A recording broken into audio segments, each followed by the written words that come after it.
Hello dear friend, तो आप सभी का स्वागत है एक और नई और शानदार वीडियो में। तो Rajasthan board class 10th and 12th के बोर्ड एग्जाम को लेकर काफ़ी बड़ी अपडेट्स आई है। जो बड़ी अपडेट्स है वो मैं आपको इस वीडियो में बताने वाला हूं, और इस वीडियो के एंड में आप सभी के लिए सरप्राइज भी है। तो आप इस वीडियो को बिल्कुल भी स्किप ना करें। तो चलिए वीडियो शुरू करते हैं। सबसे पहले आपको ये तो पता ही होगा कि जो क्लास 12th के बोर्ड एग्ज़ाम है वो आपके 9 मार्च से शुरू होने वाले हैं। इसके बाद क्लास 10th के जो बोर्ड एग्ज़ाम्स है वो 16 मार्च से शुरू होने वाले हैं। ये आप सभी लोगों को पता है। इसके बाद एक बड़ी अपडेट आई थी अटेंडेंस को लेकर। जो भी स्टूडेंट्स क्लास 10 और 12th के हैं उनके कम से कम 75% होनी चाहिए अटेंडेंस। अगर इससे कम अटेंडेंस हुई तो आपको एग्ज़ाम में नहीं बैठने दिया जाएगा। बहुत सारे स्टूडेंट कंफ्यूज है कि हम स्कूल नहीं जाते हैं तो क्या हम बोर्ड एग्ज़ाम नहीं दे पाएंगे, कम स्कूल जाते हैं तो कोई दिक्कत नहीं है, आपके अटेंडेंस लगा दी जाएगी। मैंने ये देखा है कि अगर आप स्कूल नहीं भी जा रहे हो तो बहुत सारे स्कूल में आप अपना रजिस्टर देखना पी लगा देते हैं, भले ही आप स्कूल ही नहीं आए हो। तो आपको अटेंडेंस को लेकर ज़्यादा टेंशन नहीं रहना है और कभी कभी स्कूल चले जाना है। और मेरे हिसाब से आप साल भर में स्कूल जाते ही होंगे। कम से कम 75% अटेंडेंस होनी चाहिए। अगर कम अटेंडेंस होगी तो कोई बात नहीं, स्कूल वाले आपके पी लगा देंगे। इसके बाद आपकी अगली अपडेट है सिलेबस को लेकर। पिछले वर्ष 70% सिलेबस से ही क्वेश्चन पूछे गए थे, लेकिन अब की बार आपको 100% सिलेबस से क्वेश्चन पूछे जाएंगे। तो आपको ये भी क्लियर कर लेना है। ऐसा नहीं कि प्रीवियस ईयर के पेपर में तो इस चैप्टर से क्वेश्चन ही नहीं था तो ये चैप्टर नहीं पढ़ूँ। पहले 70% था, अब 100% सिलेबस कर दिया है। इसके बाद अगर हम बात करें आपके एग्ज़ाम पैटर्न की, तो अब की बार जो आपके एग्ज़ाम पैटर्न रहेगा वो रहेगा 40:30:30। इसका मतलब ये है कि 40% आपको objective, fill in the blanks, इसके साथ very short answer type question देखने को मिलेंगे, और 30% क्वेश्चन है वो आपको शॉर्ट मिलेंगे यानी कि लघुत्रात्मक। इसके बाद 30 है वो आपको ऐसे या फिर लॉन्ग निबंधात्मक प्रश्न आपको देखने को मिलेंगे।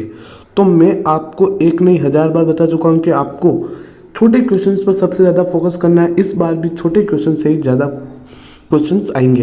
अगर हम प्रैक्टिकल सब्जेक्ट की बात करें तो उनमें लगभग आपके 22 नंबर के छोटे छोटे यानी कि 1-1 मार्क्स के क्वेश्चन आएंगे। अगर आपने 1-1 मार्क्स की अच्छी तैयारी कर ली तो आप 22 नंबर तो आराम से लेके आ जाओगे। और बड़े बड़े क्वेश्चन है वो बिल्कुल कम रहेंगे। और आपको ये भी क्लियर करना है कि आपको सिर्फ लॉन्ग यानी कि जो निबंधात्मक प्रश्न है उनमें ही विकल्प देखने को मिलेगा, यानी कि और देखने को मिलेगा। जो शॉर्ट क्वेश्चंस होंगे उनके अंदर अथवा नहीं दिया जाएगा। पिछले साल अथवा था, लेकिन इस साल बोर्ड ने हटा दिया है। सिर्फ आपको जो very long answer type questions होते हैं उनमें अथवा आपको देखने को मिलेगा। इसके बाद ब्लूप्रिंट भी बोर्ड ने जारी कर दी है सभी सब्जेक्ट की। तो आपको ब्लूप्रिंट के अकॉर्डिंग पढ़ाई करनी है, लेकिन ऐसा नहीं सोचना है कि इस चैप्टर से तो सिर्फ छोटा क्वेश्चन ही आ रहा है तो मैं बड़े क्वेश्चन याद नहीं करूँगा।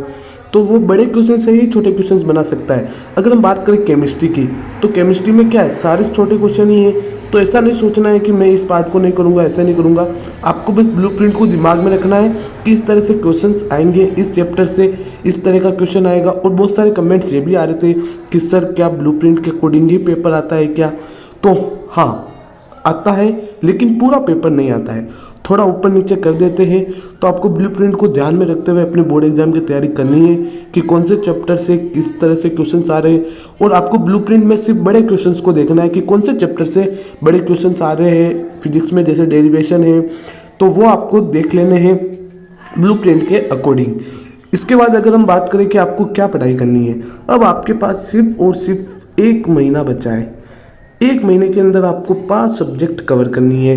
Hindi, English, physics, chemistry, biology, maths, और इसी तरीके से आर्ट्स में भी ये 3 सब्जेक्ट चेंज हो जाएगी। मुख्यतः आपके पास कितने सब्जेक्ट है? 5 सब्जेक्ट है।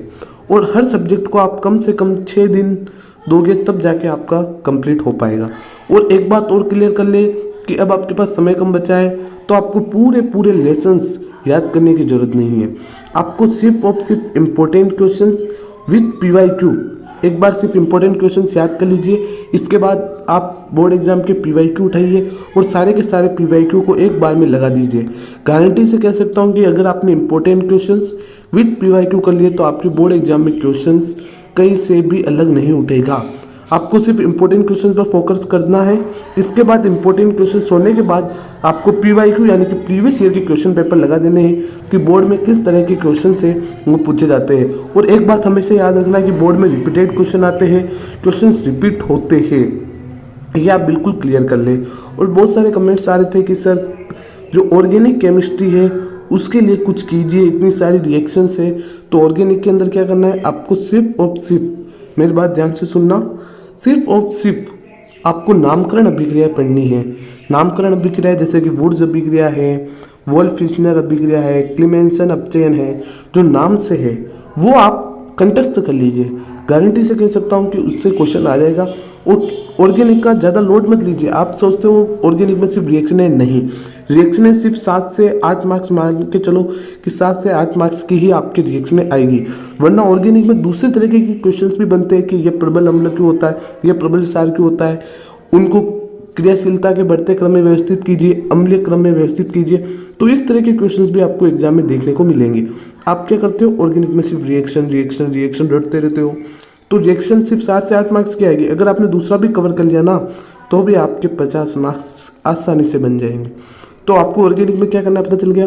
और वैसे ही मैं एक वीडियो बना दूंगा और ऑर्गेनिक के जो भी इंपॉर्टेंट रिएक्शंस होगी वो मैं आपको बता दूंगा। आपको टेंशन नहीं लेनी है। लेकिन दिक्कत इस बात की आती है कि आप वीडियो को नहीं देखते हैं। वीडियोस को नहीं देखने की वजह से मैं भी वीडियो बना नहीं पाता हूँ।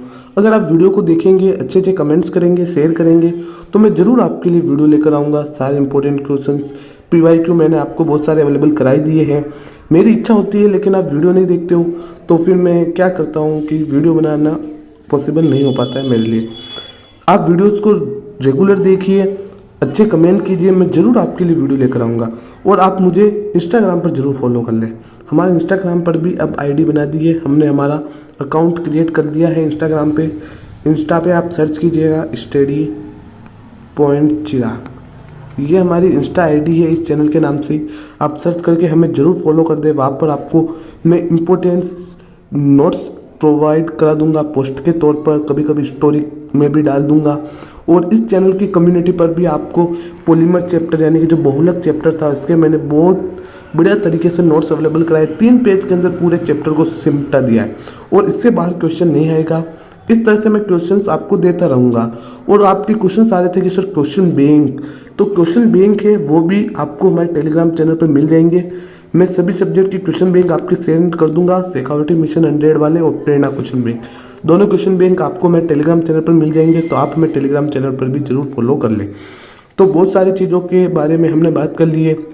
फिर भी आपके कोई दिक्कत रहती है तो आप हमें कमेंट कर सकते हैं, मैं ज़रूर आपका आंसर दूंगा। तो आज की वीडियो में बस इतना ही। अगर वीडियो पसंद आई है तो इस वीडियो को लाइक करें, शेयर करें और चैनल पर पहली बार तो चैनल को सब्सक्राइब जरूर करें। तो चलिए मिलते हैं अगली वीडियो में, तब तक के लिए बाय बाय।